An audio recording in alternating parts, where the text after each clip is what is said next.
just to give you an idea of what I mean whenever I say all the room in the world.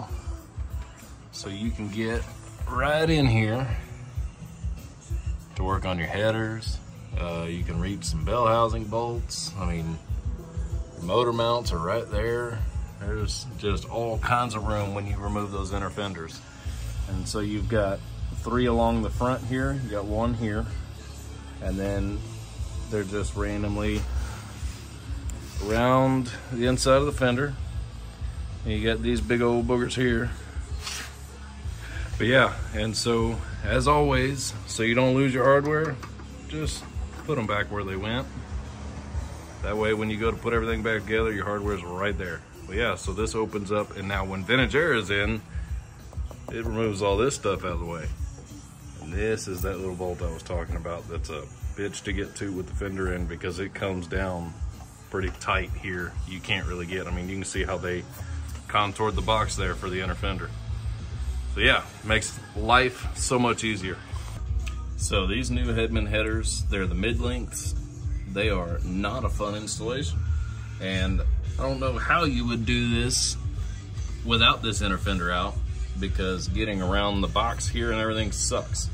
You're not getting a socket on that one, that one, that one, or this one back here. You can kind of get one on this one and one on the front, but it's in. I did a test fit on it just to make sure. I had to chase all the holes just to make sure everything was nice and clean. But it is in, gasket is on, and these should not have to come out again. And man, do they look good. That mixed with the new intake and the new valve covers and everything that are on there, it is really gonna look really good in here. I am going to wire tuck on the plug wires. So let me scoot you a little bit here. So everything's gonna come back down from here and go underneath the headers, so you don't see wires coming down over the top here. It's really gonna clean everything up.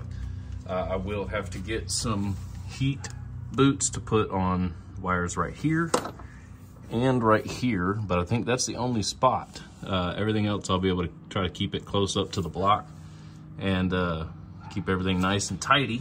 But yeah, it's gonna look good, but man, was it a bitch to get in. And I am thankful that the fenders come out, because that makes it that much easier. It would have been a major pain. I tried at the beginning whenever I did the first mock-up last weekend, and it was not a fun job. I ended up putting them back in the box and quit. So inner fenders out are a necessity for these guys, but man, do they look beautiful, and it tucks right into the frame. That custom exhaust is gonna be mint, but yeah. So passenger side headers are in and should not have to come out again. All right, so we got the driver's side is in and installed for the last time, hopefully. So this one is a little bit different of a design. So the holes are not as hard to get to, but you can still only get the socket on the front one and the back one. All the other ones are tight.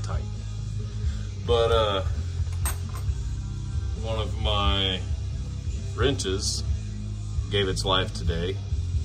Cut it in half just to make me a shorty. I've done this on quite a few of my wrenches, and they're now specialty wrenches especially for like tight spaces like headers, stuff like that. But that made, especially the passenger side, so much easier to get to. These I can get one of my regular kind of slim, longer wrenches in there. But the thing I love about Hedman is, you know, all the cutouts for the factory temp senders, and everything is there, and there's no modification to get these things in. No beating, no nothing. It just falls right into place. It will fight you with the bolts, but hey, once you get it in, it's in. And quality is excellent. So yeah, headers are in, they are done, and now we can bring the truck down and get that sniper up on there. I've been looking at a couple different ways that I'm going to do some wiring, and I think I'm going to pull out some pretty trick stuff here. So yeah, stay tuned for that. Bye.